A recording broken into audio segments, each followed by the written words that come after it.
Hi. Another power outage? Come on. On a black background, white big bold text appears and reads, Sightless Living. Copyright symbol 2021-2023. Sightless Living. All rights reserved. Then disappears. Hi. Welcome to the channel. This is Sightless Living. If you're new here, my name's Anita. Please like, subscribe, comment, and share. Today, we will be discussing strong storms and power outage drama. Here is a little trick I use for power outages. I have a penny which I cleaned very well. I have a little dessert cup which I filled with water and it froze. And I just take the penny, I sit it on top of the ice, and I stick it in the freezer. Then when the power goes out, the ice melts, the penny falls below the surface. When your power comes back on, the penny will refreeze and it will much likely be lower in the ice or maybe at the bottom. So when you come along and feel, you'll no longer feel the penny at the top and you know your power has been out. Or if you have a family member, you can show it to them and say, hey, where's the penny? And they may say, it's in the center of the ice, it's at the bottom. Or maybe when you come home, your power will not be on and you'll just stick your finger in there and it'll be water. So you can find any kind of vessel to pour your water in. It could be a tall cup, a short cup like this. And then you can find any kind of coin. Maybe you don't want a coin, maybe you want a marble, whatever. Whatever you have, wash it. Stick it on top of the ice. Then when you lose power, it should melt and fall down towards the bottom. And then when your power comes back on, it will refreeze and you'll know your power's been out. I've been using this method for years. I got it from a friend a long time ago and been using it ever since. And it really does work. But usually the rule of thumb is if you leave your refrigerator door shut, your food should be good for 4 hours. After that, they tell you if your refrigerator has gone above 40, throw the food out. I recently had a power outage and I lost my entire refrigerator. And we'll talk about that more later. I'm dressed in a PFD, which is a personal flotation device. If you are in an area that is prone to flash flooding, or you live near a body of water or lake or whatever that can subject you to drowning, I would highly recommend a personal flotation device, also known as PFD.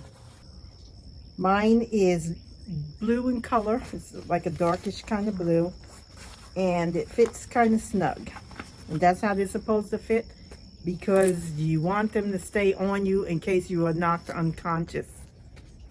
I'm going to start with my top. On my right hand shoulder, I have a whistle. On my left hand side, I have a bob, and once it hits water, it will flash. And I'll show you that in a minute. I'll get a paper towel and it should flash once I touch it. So these are handy. They are disposable. There are no batteries to put in it. It's sealed. It just knows when you hit the water, has some sensors on it. So once you hit the water, it starts flashing, and they will be able to see you at night, dusk. During the day with the sun out, that may be a little iffy. Now that it's dusk, I've taken a paper towel that I saturated with water. I'm going to show you this floating bob that's on the left side of my shoulder. And I'm going to take the wet paper towel and just wipe it all over. It's dripping. Hopefully it's flashing. Here you can see the floating bob is continuously flashing. Now I'm going to wipe it dry and see if it goes off.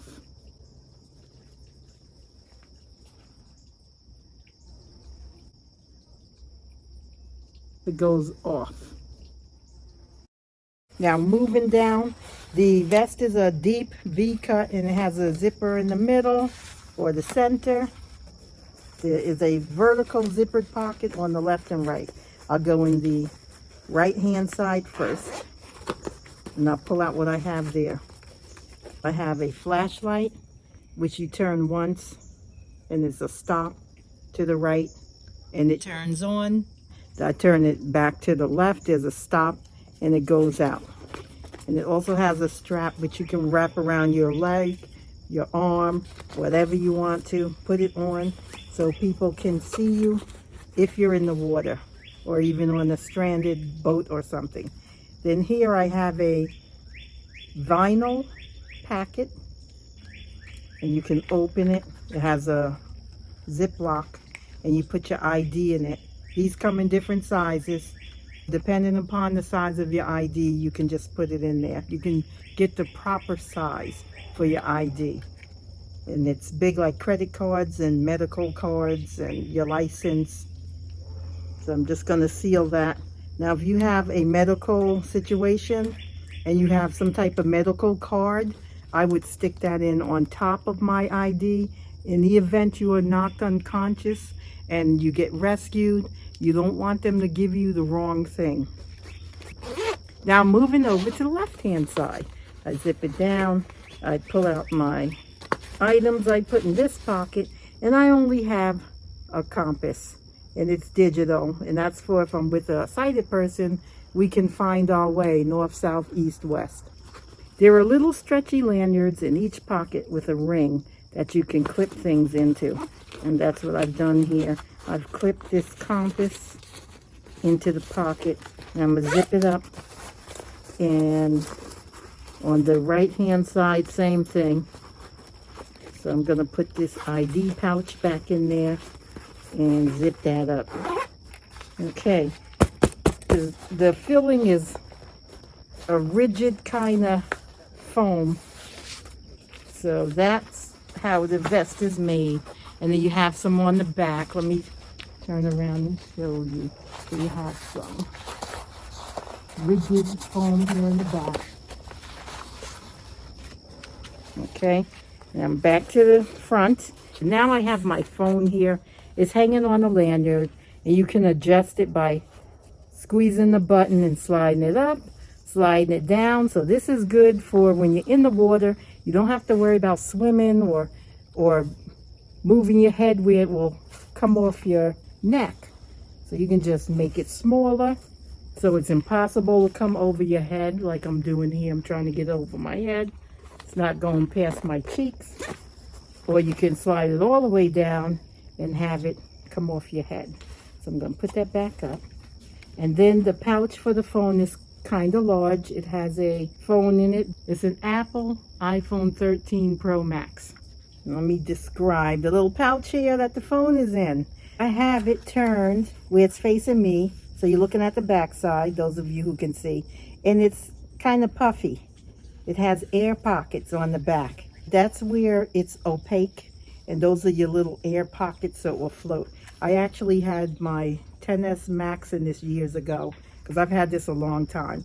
And it actually floats. I went swimming and my phone floated face up.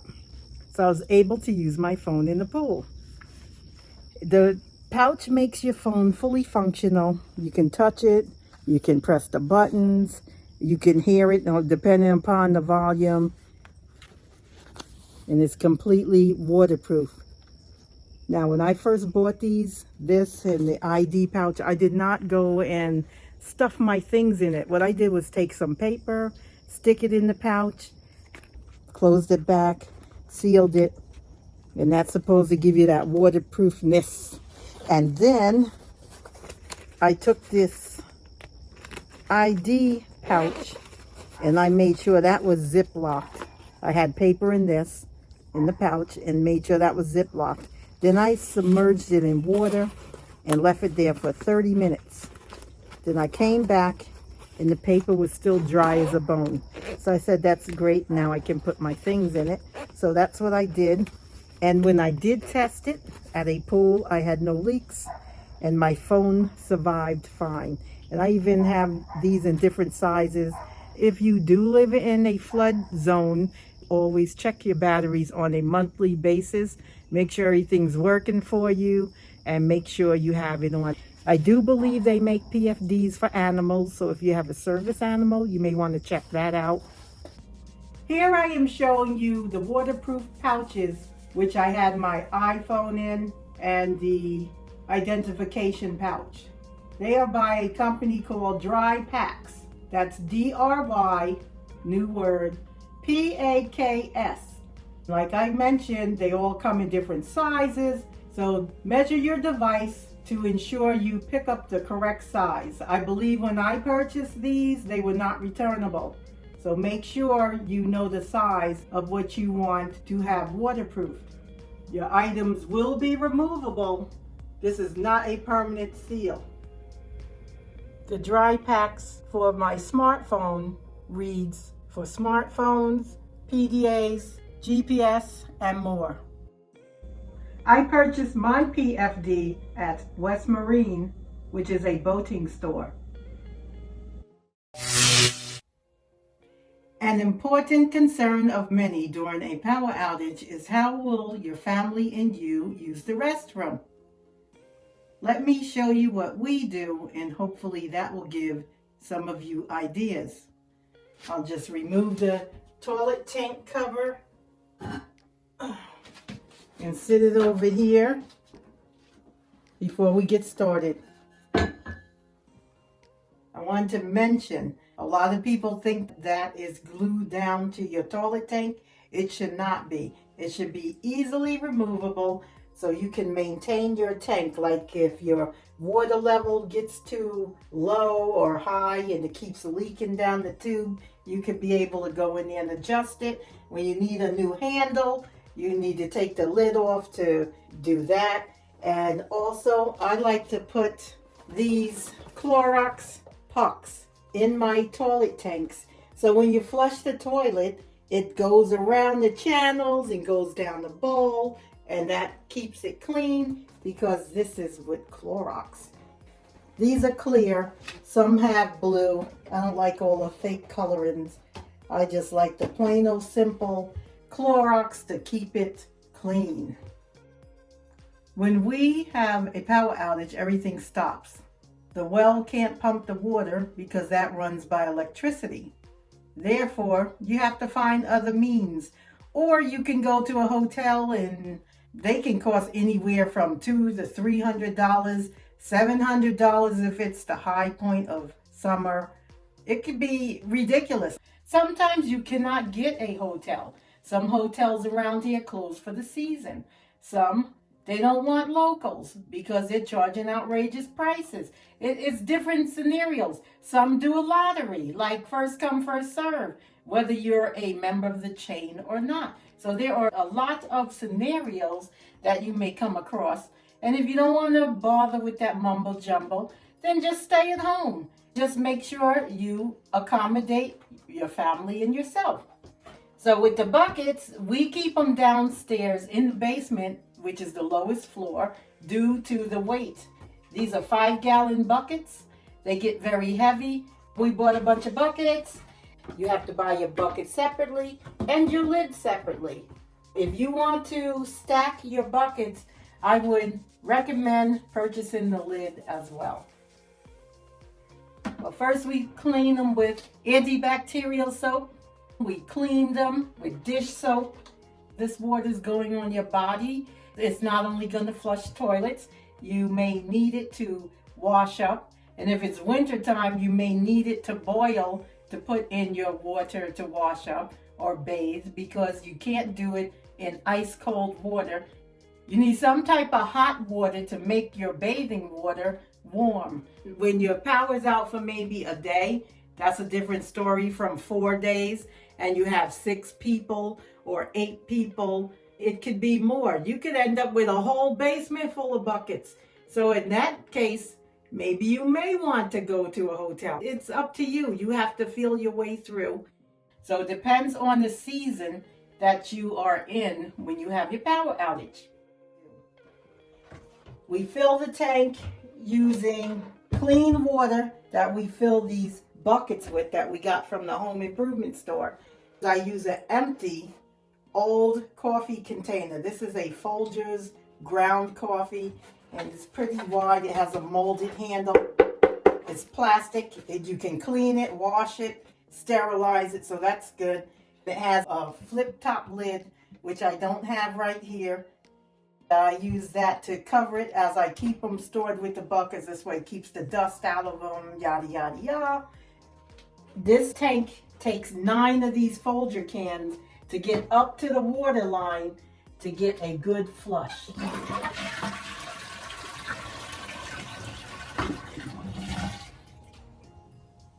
Now, I'm just doing this for demonstration purposes.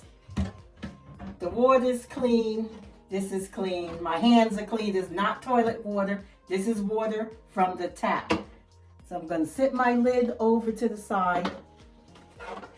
Now my tank is empty again. It didn't automatically refill because I turned it off, but because the power's out. So that's what will happen to you. You'll take your container here, you'll dip it in the bucket of clean water, and you'll just fill your tank. So I'm just going to put 1 in here. So I find the edge, and then I line up my container, and I pour it in. I'll get another one. So I'll have 2 in here.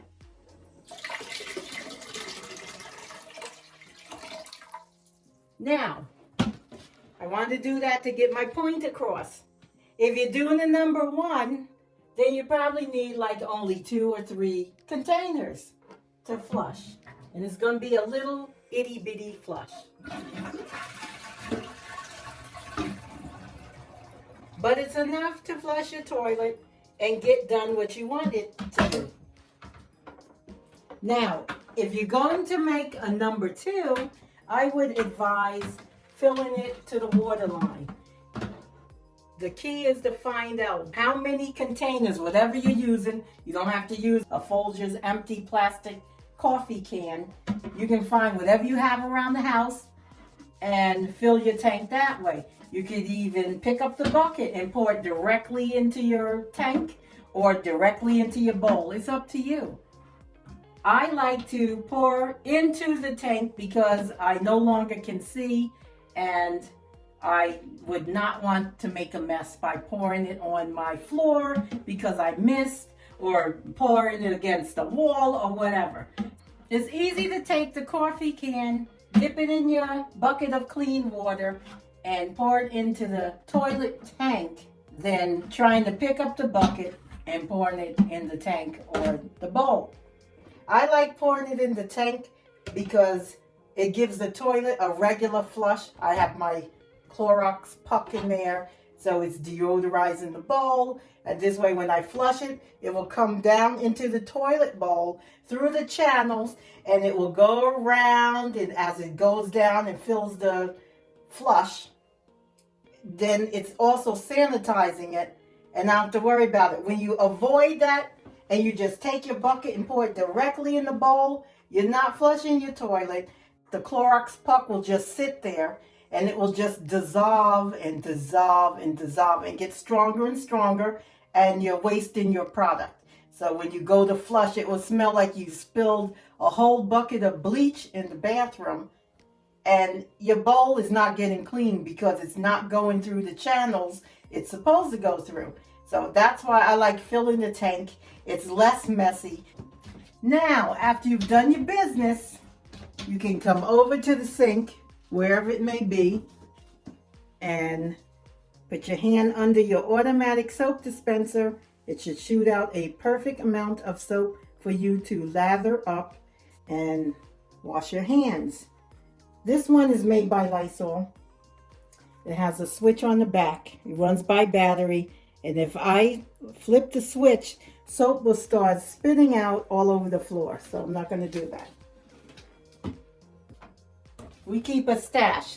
Like I mentioned, when the power goes out, we'll start putting buckets in the different bathrooms that are being used. The toilets can be flushed and people can have running water. So this works very well. When we first get water from these bottles here, They're filled with spring water. Once the spring water is used up, we use water from the faucets, also known as tap water. Some people are like, well, you're on the well. Is that really tap water? Yeah, it's coming out the tap, so that's what I'm calling it, tap water.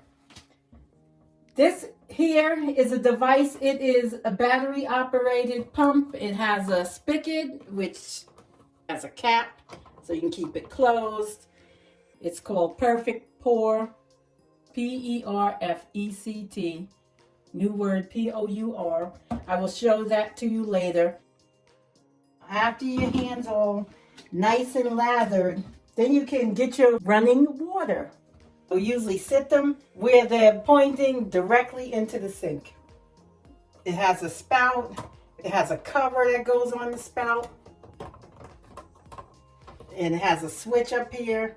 Let me just tilt it. So there's the switch. It's a button, like a rocker. You rock it one side, it just starts pouring out, and then you rock it the other side, and it stops. You rinse your hand, and you can just hit it with your elbow.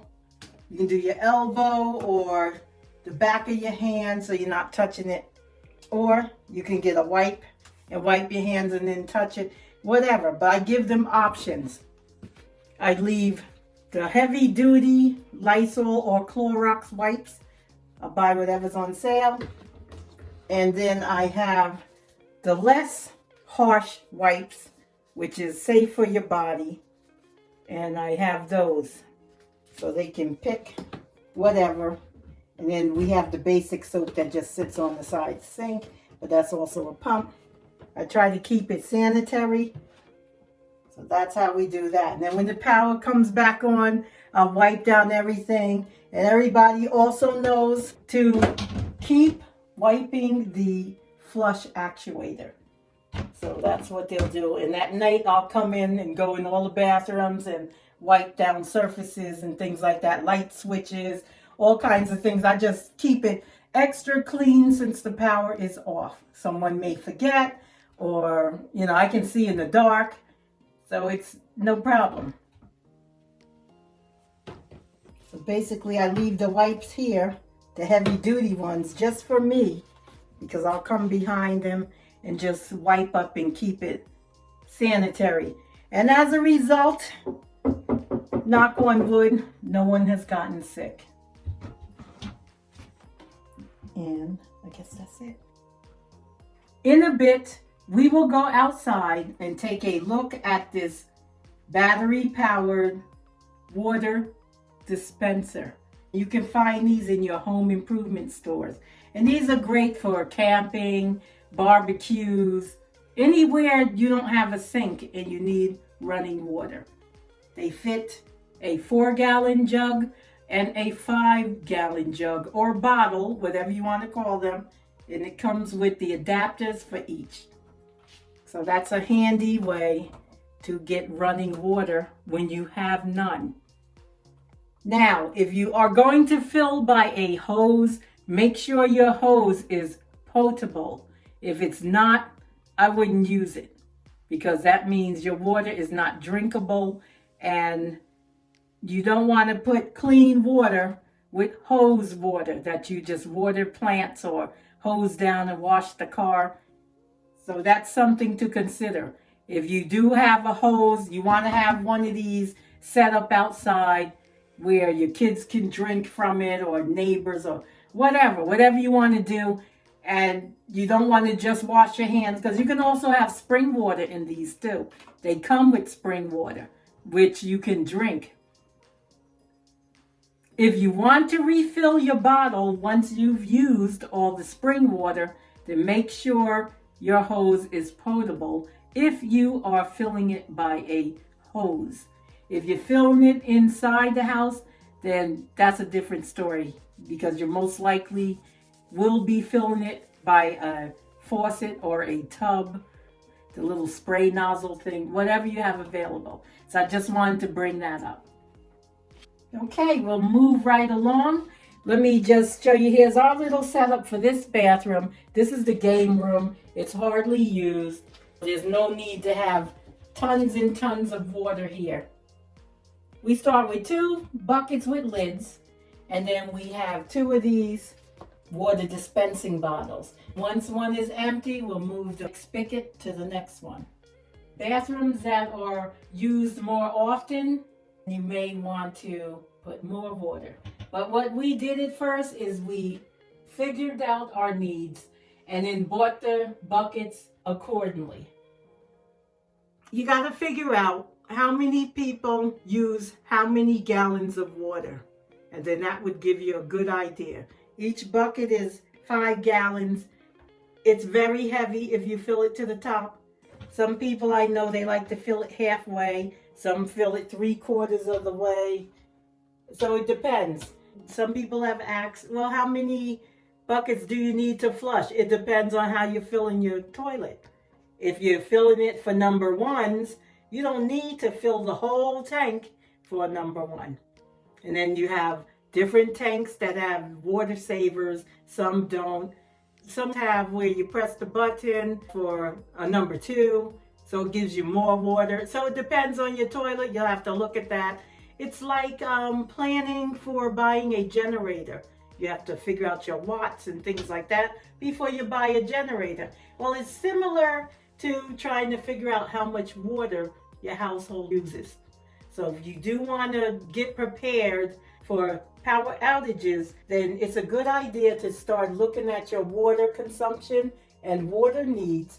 And then this way you can be able to pick how many buckets you may need or how many jugs you may need to wash your hands. But according to the meteorologists, these severe storms are becoming more of the norm. Okay, let's move on and see how this pump works.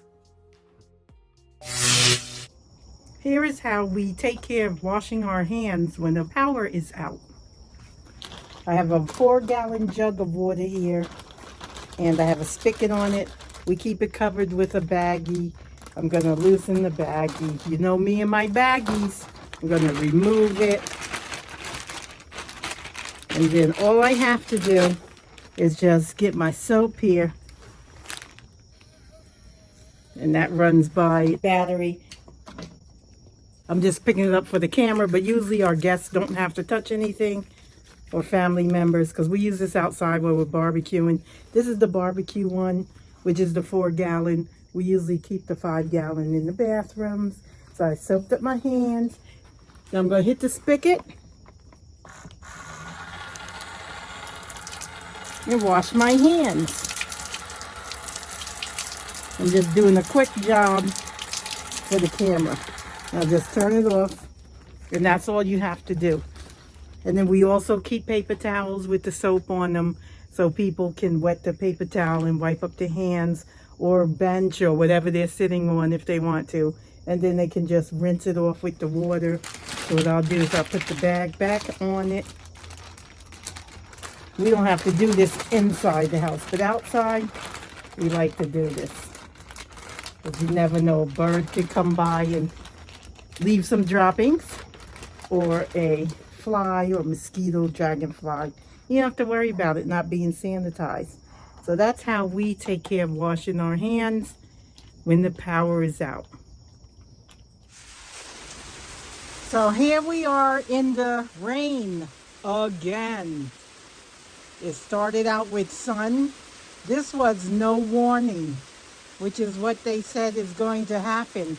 We are going to have stronger, severe storms, some without warning.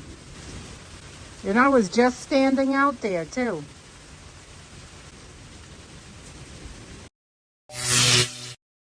Another thing about serious storms and power outages is you need to be ready at the drop of a hat. I encourage everyone in my household to have evacuation luggage. That is luggage that is ready to go at any time. Whether you get a power outage in the middle of the night, early in the morning, middle of the day, it doesn't matter, you're already set to go. The reason I did that is because I found myself packing for everyone else when I'm ready to go. And it takes time, especially if it's dark and they can't see or they can't tell you where things are because they don't remember where they put it, and you have to go through drawers and looking for stuff and things like that. I just said, you know what, forget it. Everybody's going to get evacuation luggage. You're going to keep it packed and you're going to keep switching it out. For instance, if I run out of deodorant, I'll take the brand new deodorant that's out of my luggage and use that. And then I replace the deodorant with something recently bought. Same thing with the bar of soap. I use my own soap because it's big, and the hotels, they give you them little things and you don't even know what's in them. I would switch that out. If I'm going to do a new bar of soap in one of the bathrooms, then I'll just grab my soap out of my luggage, which is new in the box, and I'll just swap it. So I'm always keeping it moving and not letting it sit and get stale. Same thing with the pajamas. I will just take the pajamas, wear them, take another pair from out of my drawer, just keep it moving. And that's how I do the evacuation luggage. This way, when you get to your destination, you don't have to worry about, oh, these smell stale. They smell like they've been sitting in my luggage for years. You don't have to worry about that. We all did evacuation luggage. I have mine here to show you. This is a size up from my smallest piece of luggage. I used to have the inline luggage, which was 2 wheels, one in front of the other, and it rolls straight, no swivel. When I went blind, I said I have to upgrade my luggage, so I got the swivel wheels. This way, it doesn't matter which way I turn it, it stays on the sidewalk. I don't even have to tilt it because it can roll straight. So I went with that, and it's by Samsonite. This color I chose is gray. I had it scotch guarded so you can wipe it down and then it dries and you can keep it clean that way. I've had this luggage for many years and I'm told it still looks good. Since it's a light color, you have to really keep it clean. I've rolled the luggage over on the table here, and as I press the button to pull out the handle, it's 1, 2, 3. It has 4 stops. And it's swivel wheels like I mentioned earlier. It's sturdy. It has a handle at the top, a handle on the side. It has 2 pockets in the front.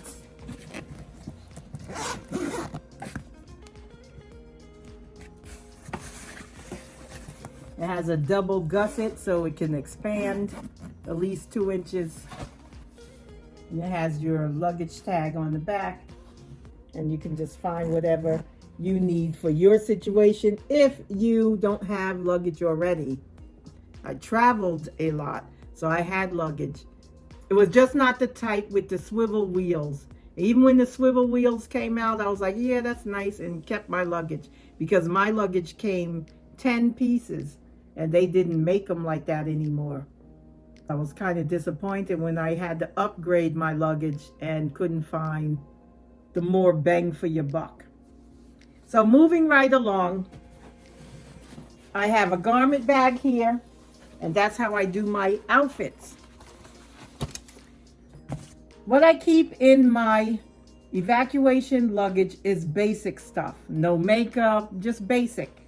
It has undergarments, socks, shorts, t-shirts, sweatsuits, pajamas, loungewear, and I'm just naming things off the top of my head. It doesn't have it all because it depends on the season. Sometimes we have to evacuate when it's snowing. Sometimes it's too hot. Sometimes it's too rainy or there's no power. I don't keep any jeans and tops and things like that because I leave that for the garment bag. You can get garment bags at any box store or dress store or department store. When I shop at the stores, I ask for garment bags instead of the paper bags. And a lot of times they're happy to give them to you because you're buying things from their store. If you just walk in, can I have some garment bags? I think they're going to tell you to get lost. Somebody may have a heart, but 9 times out of 10, they'll probably tell you to get lost. So I wouldn't do that. And then they could sell them to you. Now, I did find some sturdy garment bags at a Walmart. But the problem with that is they don't have straps. And my spouse has a lot of suits, and each time he gets suits, they were giving him garment bags. And these are nice and sturdy. They've been through several washes.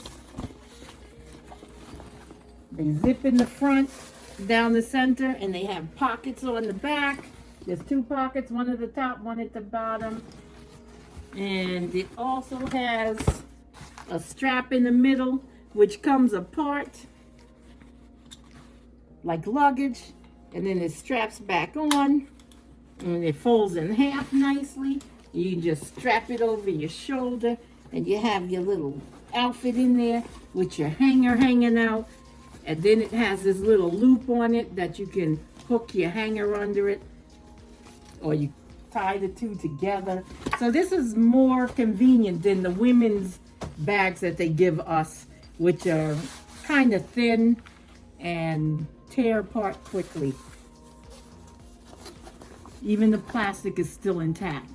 And when I go shopping, I just have people write down what I purchased. I split them up as much as possible so it makes it easy when I get home. Let's say I purchased a pair of black jeans and I got a black and white top. Then I would put on my card that I'm going to stick in this sleeve here, this vinyl pocket. I would put black slacks and black and white shirt. But a lot of times the people that help you, oh, I don't have time for that, oh, blah, blah, blah. So I'll just ring out. I'll have them separate them for me. And then I'll get some paper from the register. They'll just rip me off some of the paper. And then I'll go find a customer service rep and ask them, can you help me label these? And they'll label them. Now, sometimes if they don't have the register tape or something I can write on available, I'll put something in there. And I'll put 1, 2, 3, 4, how many bags I got. I pull out my phone. I get a fresh note. And then I'll say bag 1, black slacks, because I can dictate it, which is much quicker than writing. So I can say black slacks with black and white top. And then number 2, blue jeans with yellow top, or whatever I purchase. Number 3, pajamas, or whatever you're purchasing. I could just separate it that way, and that works out for me. That's how I do this. I even do it for when I evacuate. I'll take my list. I'll take 7 garment bags. Well, I took 7 from them. So it depends on how many I take. I could take 3, 2. It depends on how long the power outage is for and how long I have to be gone. And then I will just take the bag, put 1, 2, 3, 4, and then write down what's in each bag, and it's on my phone. So I don't have to worry about scanning the little tags I ironed in them and bringing another device with me. It depends, but it gives me options, which I like. When you bring your luggage to a hotel, it picks up the smell of the closet in the hotel. And I notice that everywhere I go, whether you go to a high-end hotel, a low-end hotel, it doesn't matter. It picks up the scent of the building. I don't know why that is, but it does do that. Your luggage will pick up scents from wherever you travel. When I get back home, I empty out my luggage and wipe it down, leave it open. When you walk in the room in your hotel and you smell stuff like whatever they're spraying in there or however the building smells, your luggage is going to leave smelling like that. Be careful. A lot have bugs too. So I always bring a can of Raid, and that could be whatever, ants, crickets, and you don't want to be bringing that stuff home. So I keep that on the down low, and I bring that with me as well. My spouse thinks I'm crazy until he saw one. He's like, oh, snap, where's your can? If you notice, after you've been at a hotel for a week, 2 weeks, 3 weeks, whatever, and you bring it home, your luggage has picked up the odor from the hotel closets. Sometimes it's pleasant and sometimes it's not. Sometimes it could take a long time to get out of your luggage. What I do, I take laundry bags, then I just pack my clothes and section them. So if I have my night clothes, like pajamas and things like that, I'll pack them in the bag. Just have all my night things together. If I have gym clothes, I'll just have my gym outfits, shorts and top with some socks.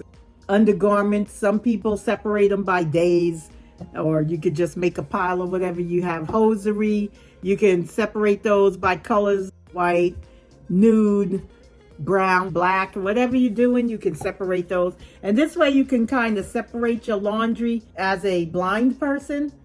Or if you're sighted, you just throw them on in there like I used to do. And then have a tangled mess and be like, putting on brown when you have on black and putting on nude when you have brown. It just doesn't work out. I like to be organized, so in a hurry, you can just grab what you need and that's it.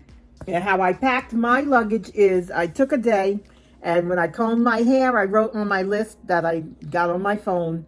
I put comb, brush, and whatever products I use. So if I use mousse or a hair oil or whatever you bring, you just put it there. Then if I use deodorant, I put down deodorant. And this way you don't forget anything. If you brush your teeth, you put down toothbrush, the case for the toothbrush, the toothpaste. If you shave, you can put down your shaver. If it's battery operated, you can bring an extra battery. If you plug it in, bring the charger. If you put lotion, you put your lotion on your list. If you take medicine, you put your medicine down. If you take vitamins, put your vitamins down. And you do that for everybody. If you have children, you do the same thing. You make a list of everything you do for them so you can have some type of template to work from. And if you have a newborn or someone that still wears diapers, try to keep track of how many diapers you use or bottles, and this way you can bring that. Even your dog, if you have an animal. I fed the dog, you put down the dog bowl, the food, cod liver oil, whatever you give your dog, and now you have your list for your dog. There's a science, there's a method to the madness, and once you figure it out and have what you need, it will make your displacement more tolerable. You can just have everything listed, so then you can pack. Like you can do that the next day. I try not to do all this in one time because it could get overwhelming, and I always get interrupted anyway, so I could start something, then I have to come back to it. Same thing with my posting. I get started and then boom, I'm gone because I have something else to do. If you are in a water-prone area, you should bring your PFD because you may have a flood. But anyway, that's how I worked it out. And then this way, when I got to the hotel, I didn't forget anything. Beforehand, when you're doing it on the fly, you're forgetting all kinds of things. It gets confusing. It's frustrating because you're already displaced because the power went out or it's storming outside and things like that. So that's one way I get prepared. I thought I'd share that if someone else wants to do it. Let me tell you what prompted this video. We have had nice sunny days, warm breezes, birds chirping and singing. All of a sudden your apps tell you a severe thunderstorm is on the way and your phone's going berserk. All kinds of alerts are going off. And you're like, okay, and you're waiting for this storm and it never shows up. Then the next day, same thing. Oh, severe thunderstorm this afternoon, blah, blah, blah, blah, blah. Alert here, alert there. And you're like, well, look, I'm going out today. I'm not waiting on this storm. So you go out, you do your business, and you come back, and it's like, wow, the sky's blue. It's cloudy. It's still hot and warm and sunny. And you're like, those meteorologists have it wrong. So then the third day, nothing. No alerts, nothing at all. I happened to have a routine doctor's appointment. It was in the afternoon. So I went to that. As I'm sitting in there, the phone starts giving me all kinds of alerts and talking. I apologized to the physician. I just turned it off. Didn't even listen to it. When I'm done with the appointment and I get outside, I start checking the messages, and it was one from the power company. We're watching the storm. I'm like, what storm? It's sunny. There was nothing to be seen. No storm. There was a warm breeze. You would think it'd be cool, but it was very warm. My spouse meets me, and we get in the car. I asked him, does it look funny? Does the sky look funny? He's like, no, it looks sunny. And he didn't see anything suspicious. We stopped for lunch. It was a late lunch. Then he was like, okay, what next? What do you want to do? But I was like, you know what? Let's first stop at the market. I want to get some things to throw on the grill. So he was all for that, you know, because he loves grills. He's the type of guy that has a grill next to the bed with his spatula on it while he's sleeping. I'm just kidding. but he loves grilling that much. But anyway, we pick up a few things and head home. And then as we're heading home, app started acting up. And I was like, let me see what this is saying. So it says a severe storm is coming, blah, blah, blah, blah. And meanwhile, the birds are still out flying around. It's all sunny and whatever. So we turn the corner and boom, the sky gets all dark, like weird. I'm like, what the heck is that? What's going on? Because he's talking and he's startling me because I'm like, what is it? Is the sky green or something? Because, you know, green sky, tornado. He's like, no, but it's just weird. It's like it was sunny where we just were, and it's a different story over here. So we're going up the road. Then he goes in one of the stores. He had to pick up something. We stop. He goes in. As soon as he gets out, I hear pit, pit, pit, pit. I roll down the window, stick my arm out, and it's like hail hitting me. I'm like, oh boy. So I roll the window up. And I turned off the car because the car has automatic wipers. So as soon as precipitation hits it, they start going, and I didn't want it to get broken off or something because I don't know what they do. And it started picking up wind because the car was like shaking. I'm like, whoa, where did that come from? Then when my spouse came out, he's knocking on the window because the door won't open for him. So then I'm trying to push it, and it was the wind. The wind's holding the door shut. Meanwhile, he's getting drenched, and I'm trying to push on the door. So finally, he gets in the car, and he's like, whoa, all of a sudden. I said, yeah, I turned the car off because it was going to blow the windshield wipers off. He's like, no, that wouldn't happen. I said, well, I didn't want to find out. He starts up the car, and it's like raining cats and camels. I mean, it's coming down. And the road was just pooling and flooding. And we're just driving, and we had to drive real slow because you couldn't see where you were going. MYNBC 5 now. Severe weather. Severe thunderstorm warning issued.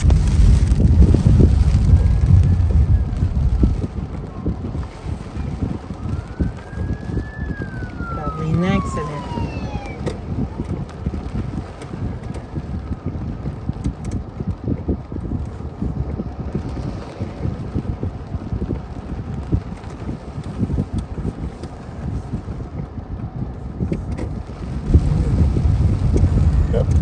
Starting to fall on the road. How do you know? One already fell. I took out the power. We have no power. Come on. There it is right there. The power. It took out the power line Maybe right there. Maybe it didn't take ours. I don't know. It's on the other side of the street. Sucks. Then when we got to our street, there was a tree laying across it, and the power company was there. There was no one around. They had their ladders and stuff set up, and there was nothing around. So I guess they were sitting in their vehicles because it was raining like I don't know what. They haven't done any work there. They probably went to the truck. Cut out the coat, give the power. Well, we'll have tuna fish or something. Just said that right. You can't have grilling, not in the wind. And we live up a hill, so you could just see the water cascading down like it's a waterfall. It was crazy. Going uphill. Yeah, well, we cut all our trees down. So that was a good thing. Trying to brush up on my camera stills. Although I'm just going to delete it. And then a motorcyclist ran by us. He got stuck. So he was zooming on by. See, it's slowing down just enough for you to open the gate. What's that, a motorcycle? Yeah, he went by around. Oh, snap. He went around, yeah. You're gonna get drenched.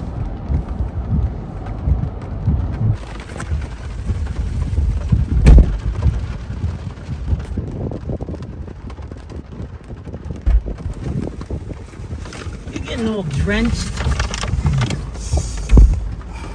What's wrong? Nervous. Lightning's flashing all around me. It is? When we got into the yard, my app went off. It said, seek shelter now. And I've never seen that, but it said, seek shelter now. I'm like, Okay, let's hurry up and get in the house. He tries to get in the garage and they don't work. So the power's out. When we got inside the house, it was hot as I don't know what. So that power was out for a long time before we even got there. We did not open the refrigerator because we know if you don't open your refrigerator, your food is good for at least 4 hours. But we don't know how long the power was out. And when you look at the penny in the ice, it's at the bottom of the cup, so you still don't know. It was just very, very hot. Then we had to ride through the storm, let it ride out. We couldn't open the windows because the rain's coming sideways. And the wind, it was really torrential and bad. Here is the storm. We've been getting these every day. Our power is out. My NBC5, now, my NBC5, lightning detected approximately, viewfinder, focus unlocked, muted.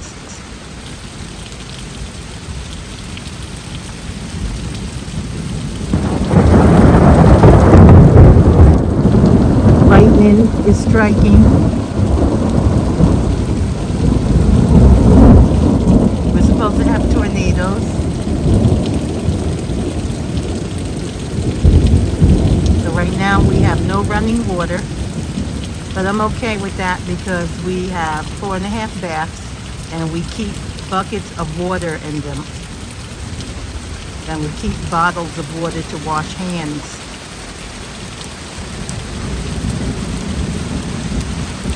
When I was sighted, I used to love to sit and watch the storm. Lightning would hit the trees in the back and snap them in half, and then it would smell like a fireplace. But so many people have been killed by lightning.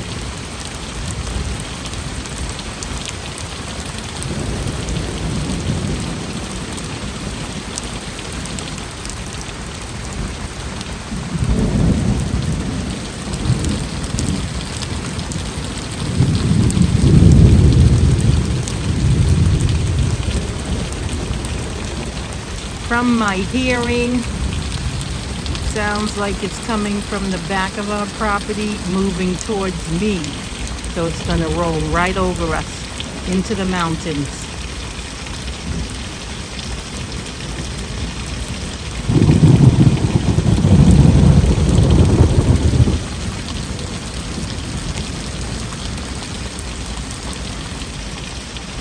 Storm shield, now, storm shield, a severe thunderstorm warning for current locations in effect.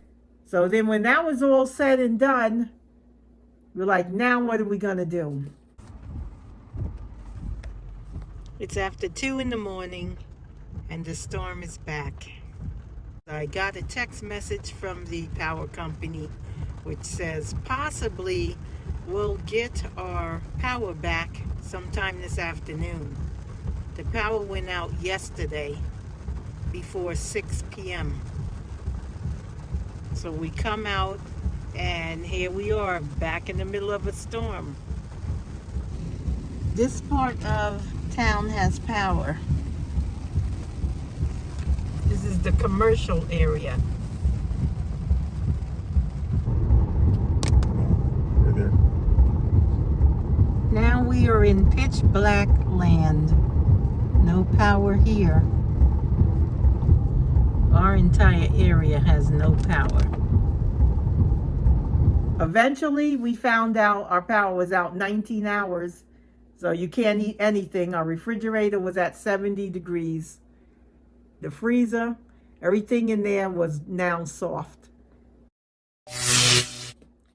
I wanted to bring up, what do you do when that happens to you? Well, it depends on your situation. You could either put it through your insurance company, and that may raise your rates up. Every couple of years, we go through this cycle where you get these bad storms and they keep hitting you back to back to back. Now, when you're at home, you could catch it because as soon as the power goes out, you can go get yourself some ice, fill up some coolers. But when you're not home, then you have no way of telling what time it went out. How long has it been out? Is your food still good? Because you can get really sick. That's why I don't like playing around with food. But unfortunately, There is no way to tell when your power went out or how long it's been smoldering before you even get home. Now, another thing that can happen, which is why I started doing the penny on the ice, is your power goes out and then it comes back on. Once my power went out, it was over 5 hours, and then the power came back on and started refreezing the food. So when I got in that evening, everything was fine. It looked fine. It seemed fine. But we knew it was not fine because it had sat there for 5 hours with no refrigeration. I put it through my insurance company. You can put it through the power company, but our power company is 72 hours. So you have to have your power out for 3 days before they even consider replacing your food. Then if you have renter's insurance, if you're in an apartment, I don't know how that works. I couldn't get a straight story on that one. I think you have to have that included in your policy to be eligible. You can look at your power company. Some may not be 72 hours, but a lot of them are 72 hours. Lastly, I had a friend that was on SNAP. She was saying you can speak to your worker and prove. You can't just go in, hey, my power was out, I need food. Any of you that are on SNAP, you can speak with your worker and see what options you have there. A lot of people that have SNAP don't know about it. She said she lost lots of food before she even knew that was an option. She just happened to be complaining to her worker, and her worker said, well, did you put in for your replacement? And she's like, what replacement? So she didn't have any idea about that, which is why I am mentioning it here. Chicken's nearly $500 now. I'm just exaggerating. But chicken is more than it needs to be. And have you seen the fish? $25 for a piece of salmon. It's crazy. If you do the salmon burgers, those are like $25 for 8 of them. It's like, wow. What's in those? Gold or silver? Bronze? Who knows? Who would think that after the weather people are wrong for half the week, that the day they don't tell you a storm is coming, it actually does come and it wreaks havoc. And what happened was there was a tornado not too far from us, and that's why we had the winds and the damage and power outages and things like that. So always be prepared is the moral of my story. It can end up any kind of way. It could be just a simple power outage where you sit at home for a few hours and then the power comes back, or even overnight, but you can sustain yourself. So it could work like that, or it could be a power outage where you have to leave where you are to seek shelter in a hotel or a shelter somewhere.